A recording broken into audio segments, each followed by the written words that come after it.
Hi Gemini, welcome to March. This is Teresa from Tarot by T. And before I get started on your reading, I want to call in some good energy and create some sacred space around this reading. So this month we have Virgo. Full moon in Virgo on March 9th. Mercury goes direct right around March 9th. And then, so that's your ruling planet. All the confusion and the miscommunication and the travel mishaps and computer breakdowns are all going to be less. Things can start to move now. And then we have a new moon in Aries, which is favorable to your sign on March 24th. Plus the spring equinox on the 20th in Aries, and the sun moves into Aries, and then followed by the new moon.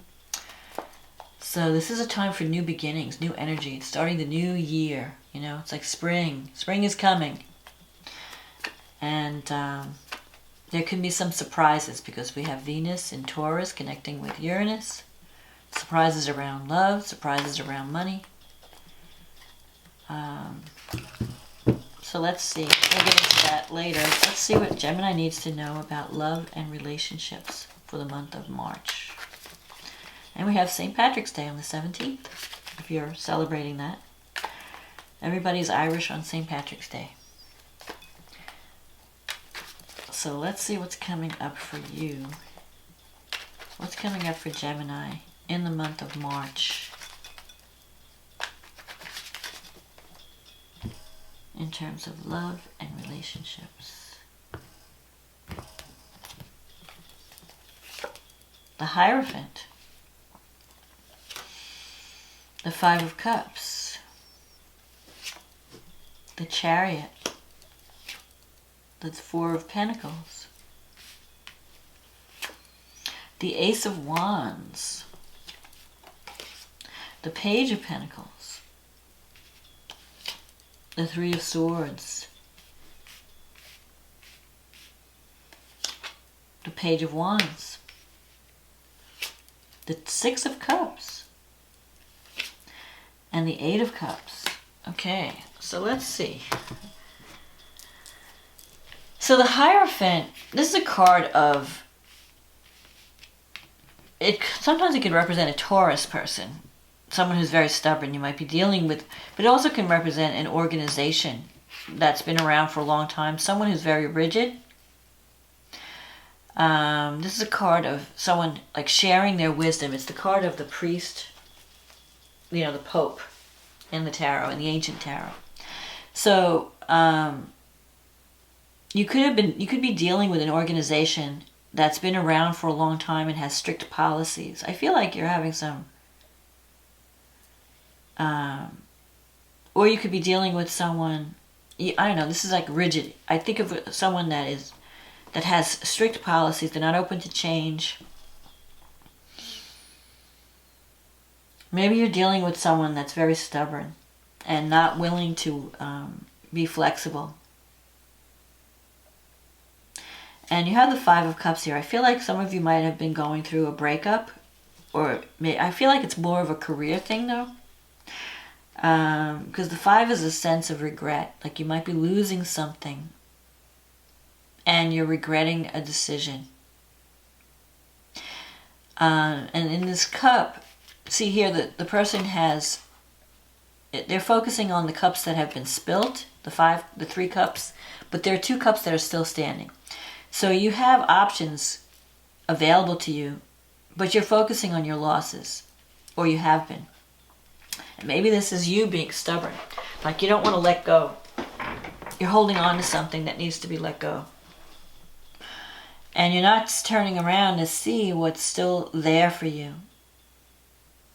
So if you've ended a relationship, you might not be open for love because you've been still living in the past.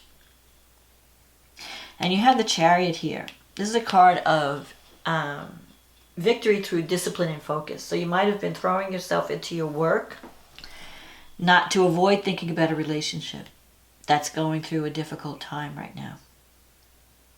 And the Chariot's about, your mind is going all over the place.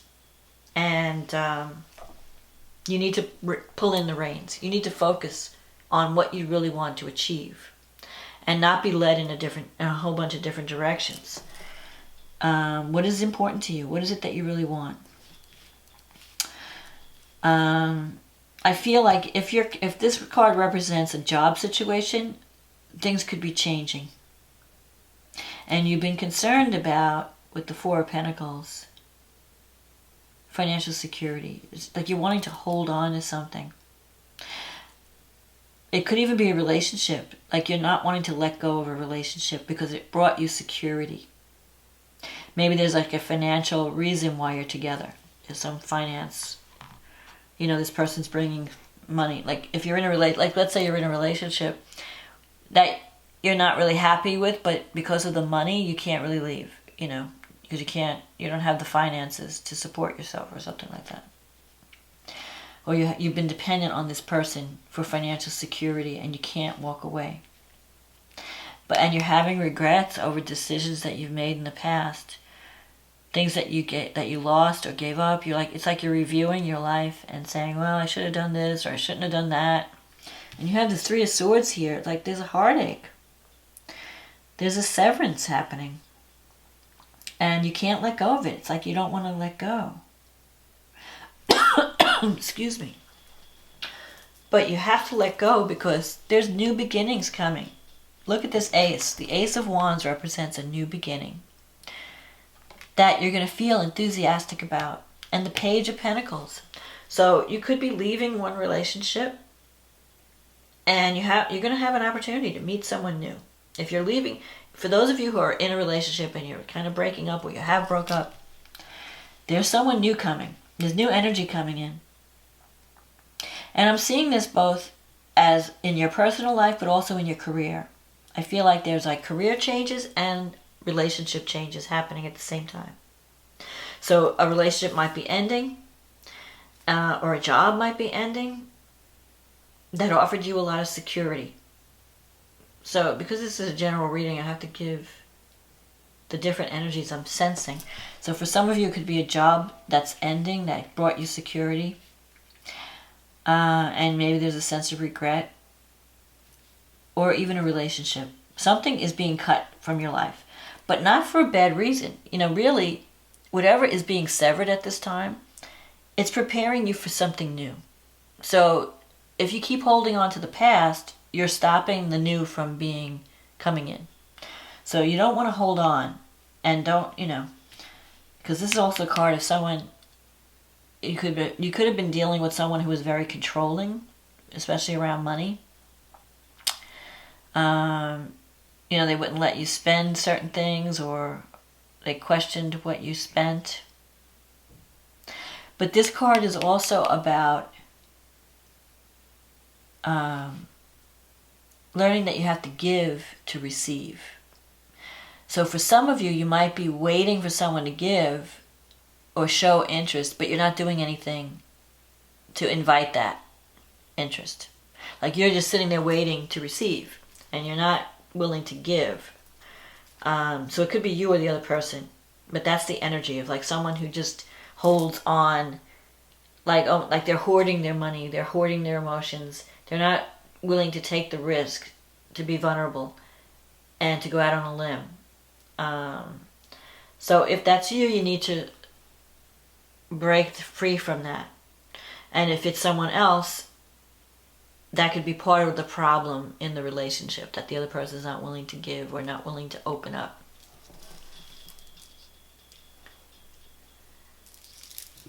Now, you have this Ace of Wands.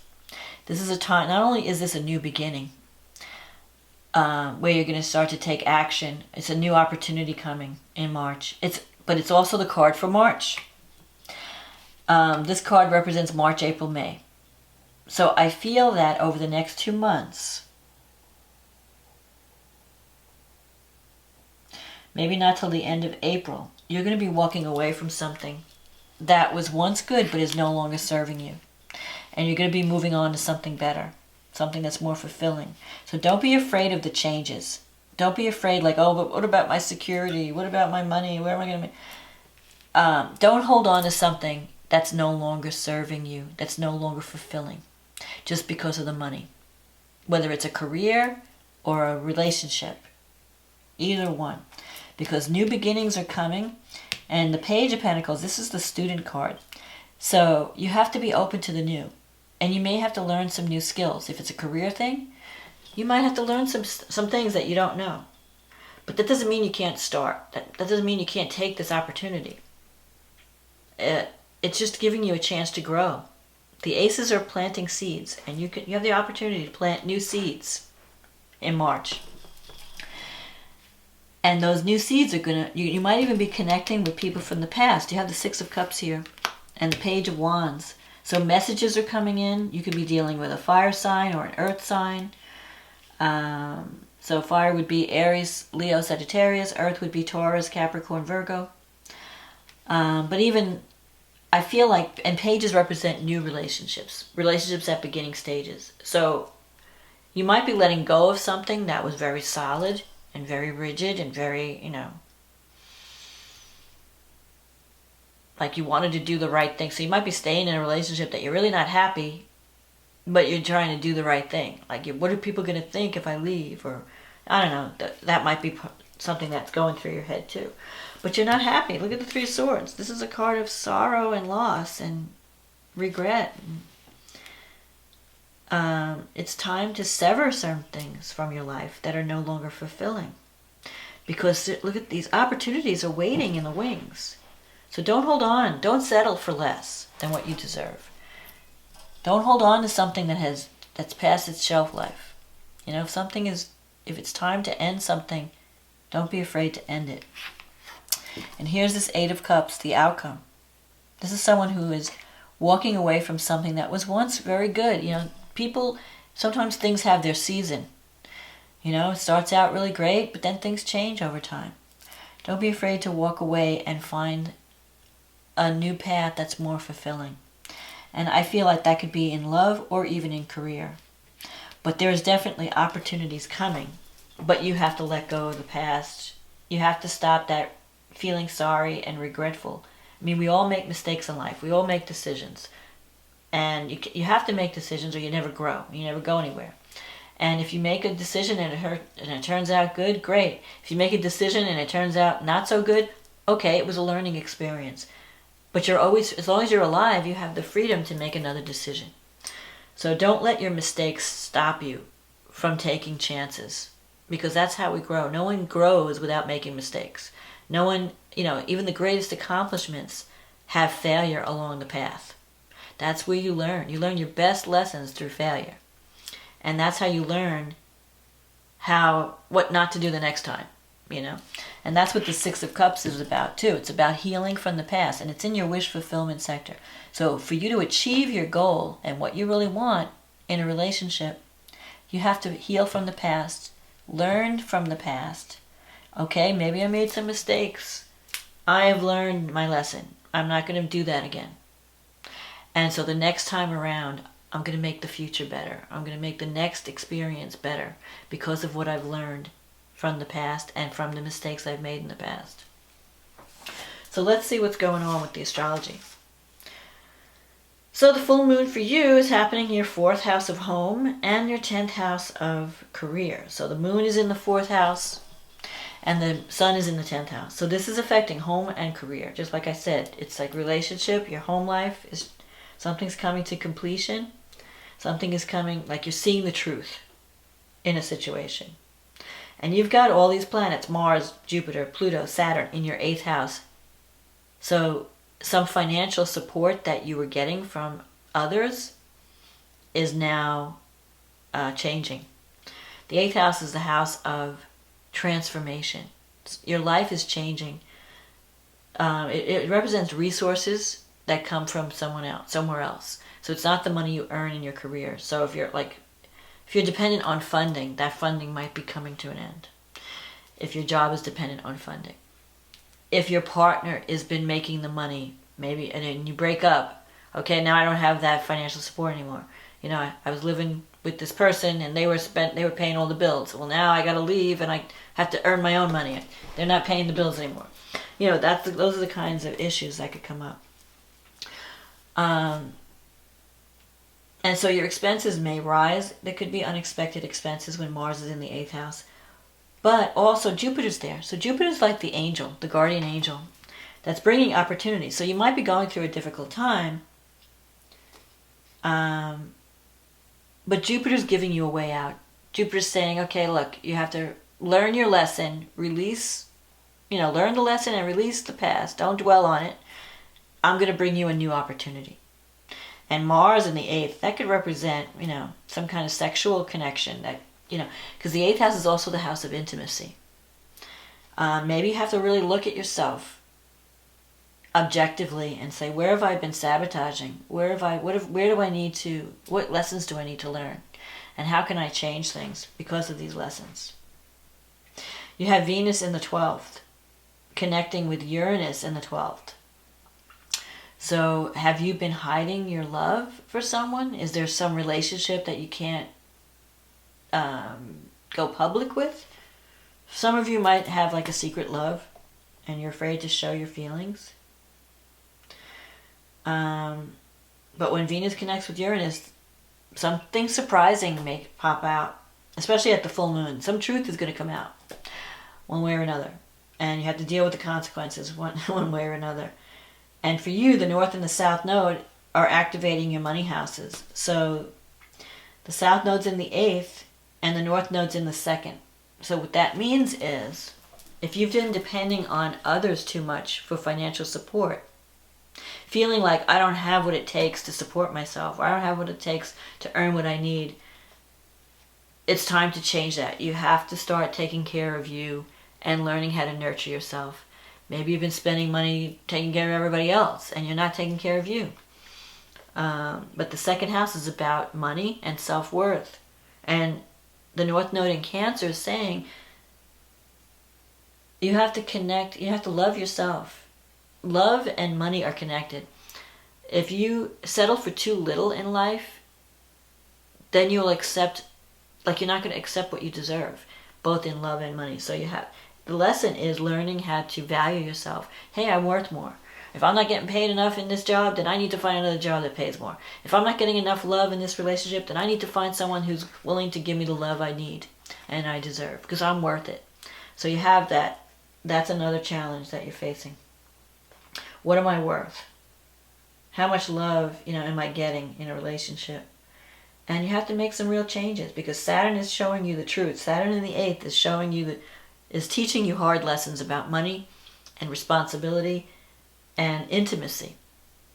So if you've been spreading yourself too thin and not really focusing on connecting with someone on a deep level, now it's the time to think about that. How can I connect with someone that really nurtures my soul? How can I connect with a job that really feeds me, that supports me, where I don't have to depend on others? These are some of the issues at this full moon that are going to come up. But at the same time, you have Jupiter connecting with Pluto. So that brings opportunity. So you might have to release something. Something is definitely changing. You have to let go. An old cycle is ending. Let go. Maybe with the full moon in Virgo, you've been sacrificing too much. Let's see, where's that full moon? Yeah. You've been sacrificing too much at the expense of your career, maybe. Maybe your relationship has been taking up too much of your time. And you haven't been able to work on your career because you've been focused on your home life, or you focused on your family. But now the time is for change. It's time for change. It's time to see where you've been sabotaging, where you've been holding yourself back. And if anyone has been working against you, because the 12th house is also hidden enemies, that might be visible also. That might come up. And you're going to see, oh, I see it. The new moon in Aries is happening on March 24th. And just before that, Mars conjuncts Jupiter and Pluto at the spring equinox on the 20th. It's a time to take action. The new moon in Aries is happening in your 11th house of friendship, hopes, and dreams. So if there was ever something that you really wanted to do and you put it on the back burner, now's the time to do it. Take action toward this thing. Because there could be new love coming even. This 11th house connection, this new moon is connecting with Chiron.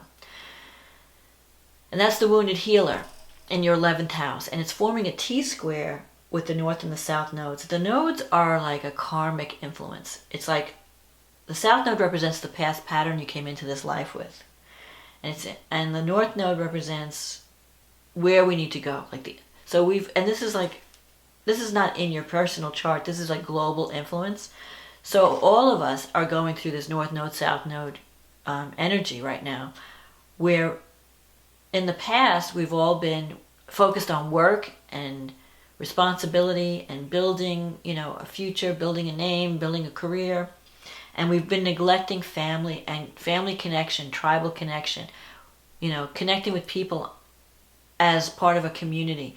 And the North Node in Cancer represents that sense of tribe, that sense of community, connecting with people, nurturing each other.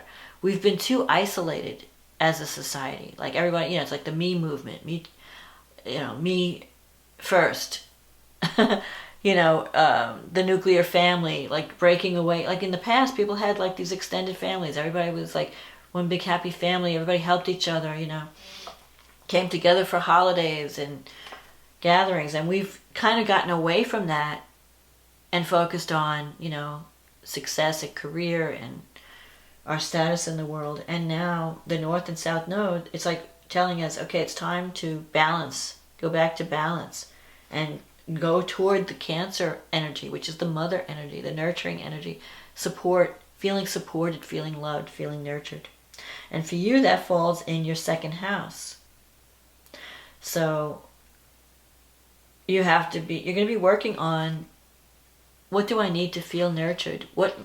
And that means like, a lot of it revolves around self-esteem. I feel like you're going to be dealing with self-esteem issues. But there is going to be a way, you might even be connecting with groups that want to help change the world in some way. This new beginning with Aries, you may want to take action, like join a group that has the same ideals you have, that wants to work toward making the world a better place for others. So you might be joining with other people. And through that, that's going to help you heal this wound of feeling not nurtured or not supported by life. Venus in your 12th is trining Jupiter, Pluto, and Mars in the 8th. So you're due for more intimacy, but you have to stop hiding your feelings. You might be keeping your feelings hidden. So you may need to be more public about, like, reach out. You have the potential to make major changes in love and bring more intimacy and more support into your life. Not just financially, but also in a loving way. And there are going to be some changes in your career, too. Unexpected messages. You have Mercury in the 10th house, sextile Uranus in the 12th. So this is a time of clearing out. But it's also a time of finding direction. So let go of what's no longer working. Don't be afraid to let that go. Clear out the garbage. And get ready for the new opportunities that Uranus and Jupiter and Pluto are going to be bringing in. They want you to change. They want you to be alive. And they want you to be happy and feel valued. And that's what you're going to be working on this month. And at this new moon in Aries, if you want to start a project, if there's something that you need to take action on, this is the time to do it. With this Aries energy supporting your sun and it's also connecting with Chiron, so you have the opportunity to heal past wounds. Heal from whatever heartache you've experienced in the past. Whatever wounds you've had over relationships, love, money, self-esteem. It's time to heal that. Heal all that sense of loss, that sense of unworthiness, and start anew. Turn the page and have a new beginning. You can do it now, Gemini. So that's my forecast for March. I hope you enjoyed this reading. If you did, click on the like button and leave a comment below. Let me know. And I want to thank everyone for supporting this channel. Thank you with your comments, with your likes, with your shares, with your readings. If you want a private reading that will deal specifically with your situation, click on the link in the description box and it will take you to my website and we can get you on the schedule. In the meantime, have a wonderful March, Gemini, and I'll talk to you again next month. Okay, bye.